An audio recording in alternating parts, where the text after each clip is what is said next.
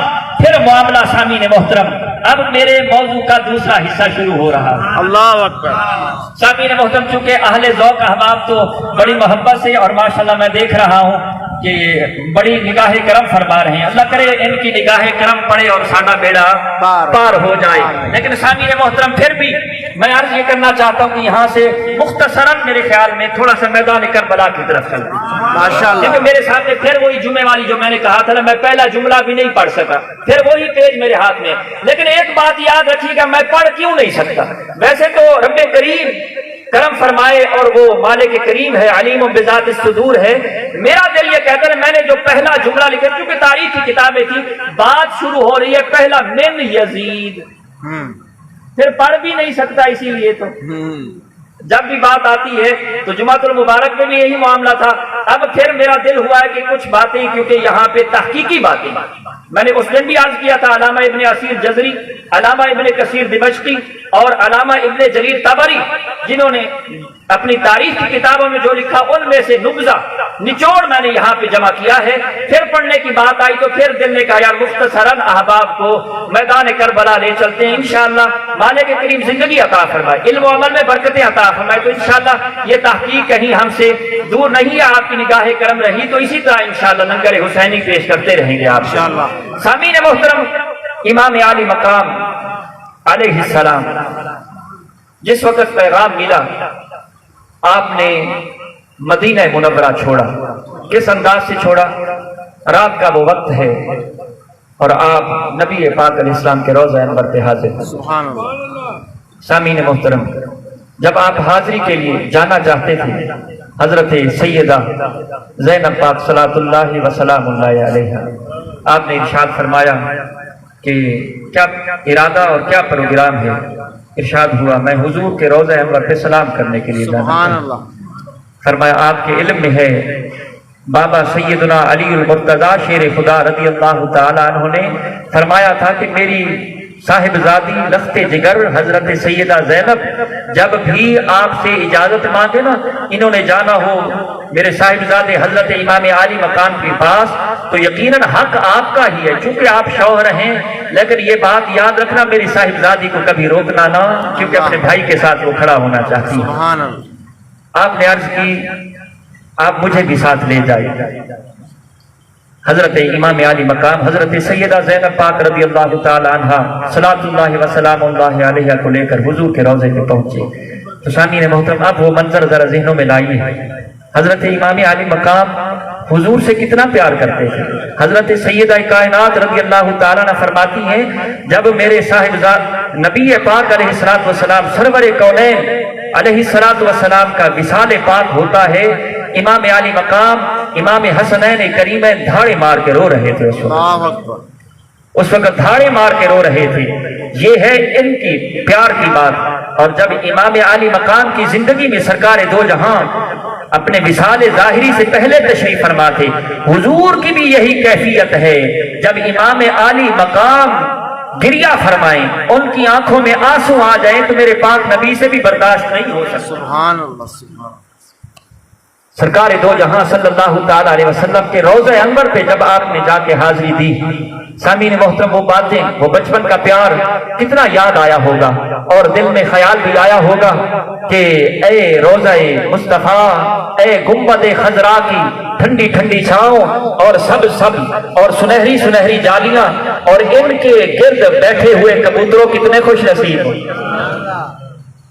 سامعین محترم، آپ نے سرکار دو جہاں صلی اللہ علیہ وسلم کے روضہ اقدس پہ سلام پیش فرمایا، اجازت مانگی۔ اور اجازت کیوں مانگنا چاہتے ہیں؟ سامعین غور کیجئے، اس لیے اجازت مانگی کہ معاملہ بڑا شدید ہے اور میرے آقا کا شہر ہے، حضور کا دیار گوہر بار ہے، اس میں خون ریزی سے امام عالی مقام بچنا چاہتے ہیں۔ امام عالی مقام مدینہ منورہ کے اندر خون ریزی سے بچنا چاہتے ہیں. پیار و محبت کی باتیں ہوئیں اور زندگی بھی اسی پیار و محبت میں گزری تھی، اور اسی محبت کو آپ لے کر جب وہاں سے آپ چلے ہیں تو پھر سامعین محترم اسی جو آپ رضی اللہ تعالیٰ عنہ کی نبی پاک علیہ السلام کی بارگاہ اقدس میں حاضری تھی، منظر کشی کسی نے کیا خوب فرمائی ہے. فرماتے ہیں در اقدس پہ حال دل سنانا یاد آتا ہے، مدینہ یاد آتا ہے، در اقدس پہ حال دل سنانا یاد آتا ہے، مدینہ یاد آتا ہے، مدینے میں جو گزرا وہ زمانہ یاد آتا ہے، زمانہ یاد آتا ہے، مدینے میں جو گزرا وہ زمانہ یاد آتا ہے، مدینہ یاد آتا ہے. ادب سے بیٹھ کر اس گنبد خضرا کے سائے، ادب سے بیٹھ کر اس گنبد خضرا کے سائے میں نبی کی یاد میں آنسو بہانا یاد آتا ہے، مدینہ یاد آتا ہے، مدینے والے آقا کا گھرانہ یاد آتا ہے، مدینہ یاد آتا ہے. امام علی مقام علیہ السلام نے مدینہ منورہ چھوڑا، مکہ مکرمہ تشریف لے آئے. بہت سے واقعات حالات سے آپ واقف ہیں. حضور نبی پاک علیہ السلام کے پیارے نواسے نے نبی پاک علیہ السلام کے غلاموں کوفے میں کربلا کے اندر ڈیرے جا لگائے. وہ وقت اور گھڑی قریب آ گئی، نامی محرم کا دن آ گیا، پھر رات آ گئی، پھر حملے کی باری آ گئی. آپ نے ارشاد فرمایا اے کوفیو، اے یزیدیو، تھوڑی دیر ٹھہر جاؤ. زمانہ جانتا ہے اور سیرت اور تاریخ کی کتابوں کے اندر یہ بات موجود ہے. آپ ارشاد فرمانے لگے میرا رب جانتا ہے مجھے نماز سے بڑا پیار. امام علی مقام فرما رہے ہیں اے یزیدیو ذرا ٹھہر جاؤ، میرا رب جانتا ہے، میرا رب جانتا ہے کہ مجھے نماز سے بڑا پیار ہے. تم جس بات پہ تلے کھڑے ہو تھوڑی دیر ٹھہر جاؤ، آج کی رات مہلت دے دو، مجھے رب سے دو چار باتیں کرنے دو. میرے آقا کے پیارے غلاموں، حضور کی آل سے محبت رکھنے والوں، یہ ہے نبی پاک علیہ السلام کی الفت کا اثر. آپ ارشاد فرماتے ہیں تھوڑی دیر ٹھہر جاؤ، اور آپ سے بھی یہی گزارش ہے آج یہ ذہن بنا کے اٹھو. امام علی مقام جس بات پہ ڈٹ گئے ہیں آپ جانتے ہیں کہ معاملہ کیا ہے. سامعین محترم، تاریخ والوں نے بہت سی باتیں لکھی ہیں. میں اتنا عرض کرنا چاہتا ہوں کہ معاملہ جو کچھ ہے سارے جانتے ہیں، لیکن اس کے باوجود آپ فرماتے ہیں تھوڑی دیر ٹھہر جاؤ، مجھے رب سے باتیں کرنے دو.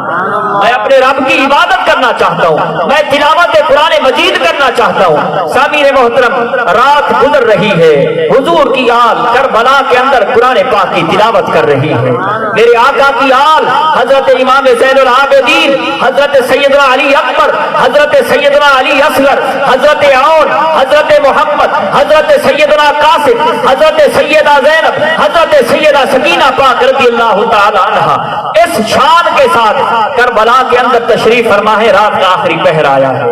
اہل علم نے بالخصوص صاحبزادہ افتخار حسن زیدی رحمت اللہ تعالی علیہ اپنی کتاب کے اندر اس لیے میں بیان کرتا ہوں، فرماتے ہیں جدو رات آخری ویلا آیا، حضرت امام علی مقام بیدار حضرت سیدنا علی اکبر پاک رضی اللہ تعالیٰ عنہ سے آپ نے ارشاد فرمایا، اے میرے پیارے بیٹے، اے میرے لختے جگر، ذرا تھوڑا سا میدان کربلا کا نقشہ دیکھ کے آؤ، صبح ہونے والی ہے، طلوع صبح صادق ہونے والی ہے، نماز کا وقت شروع ہونے والا ہے، ذرا پیارے بیٹے جاؤ میدان کربلا کا نقشہ دیکھ کے آؤ۔ حضور کے غلاموں، جامع مسجد الجیلانی کے اندر تشریف لانے والوں، ذرا تم بھی آنکھیں کھولو اور کربلا کی طرف دیکھو، یہ کون ہے جو یہاں پہ تشریف فرما ہے؟ اور پھر بات یہاں پہ ختم نہیں ہوتی، حضرت سیدنا امام علی اکبر پاک رضی اللہ تعالی جب میدان کربلا کے اندر تشریف فرما ہوئے، آپ نے جا کے دیکھا ہر طرف ہوگ عالم، ہر طرف سناٹا چھایا ہوا ہے، زمین کو دیکھا، ذرا منظر کو دیکھا،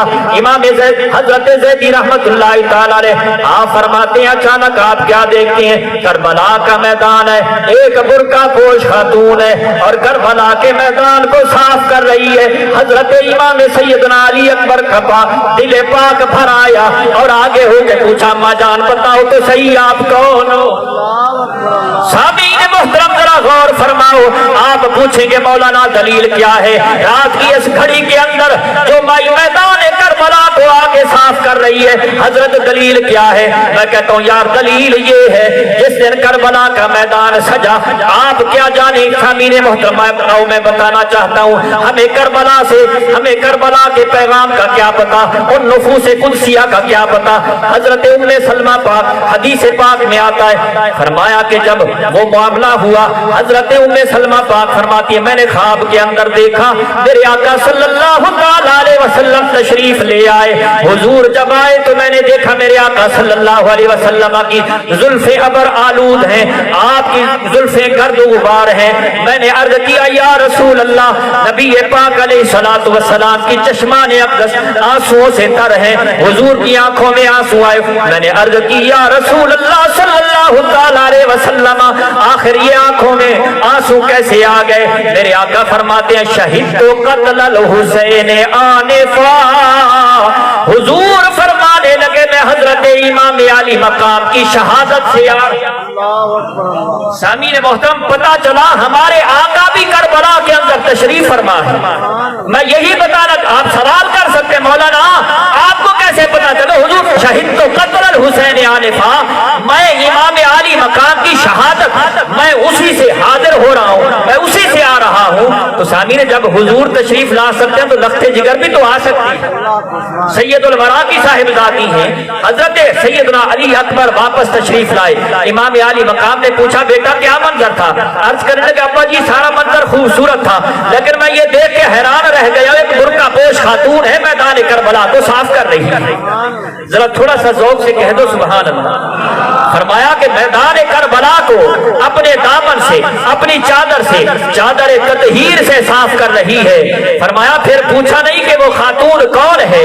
عرض کی ابا جی میں نے ان سے پوچھا تو ضرور ہے، 10 عرض تو ضرور کیا ہے، لیکن جواب کوئی نہیں آیا۔ فرمایا میرے آقا امام علی مقام نے سمجھ جاؤ یہ میدان کربلا کو ظاہر ہے وہی اپنی آنکھوں سے لگائے گا جسے کربلا سے پیار ہوگا، میدان کربلا کو صاف وہی کرنے آئے گا، یہاں پہ اپنی چادر تطہیر وہی بچھائے گی جس کی حال اس میدان میں کٹنے کے لیے تیار۔ تو پیارے ساتھیو، حضرت سیدہ کائنات مخدومہ کائنات سیدہ فاطمہ الزہرا رضی اللہ تعالی عنہا تشریف فرما تھی، رات کا وہ منظر گزرا، سامعین محترم صبح کا وہ اجالا نمودار ہوا۔ حضرت سیدنا امام علی مقام رضی اللہ تعالی عنہ جب سواری پہ سوار ہوئے، قرآن سامنے ہے، یہ بڑی عظیم بات ہے، میں بس چند جملوں میں آپ بات ختم کرنا چاہتا ہوں، مگر نہ میرے پاس پورے اس کے حوالہ جات موجود ہیں۔ آپ نے قرآن پڑھا، حضور کے غلاموں قرآن پڑھا کرو، قرآن سے پیار کرو، قرآن کے ساتھ محبت کرو، اسی ذوق سے سیکھنا چاہو جس ذوق سے میدان کربلا کے اندر۔ اور سامعین محترم یہاں پہ مجھے ڈاکٹر علامہ اقبال رحمت اللہ تعالی علیہ یاد ہے، آپ کیا فرماتے ہیں؟ آپ فرماتے ہیں رمز قرآن از حسین آموختے، آپ فرماتے ہیں رمز قرآن از حسین آموختے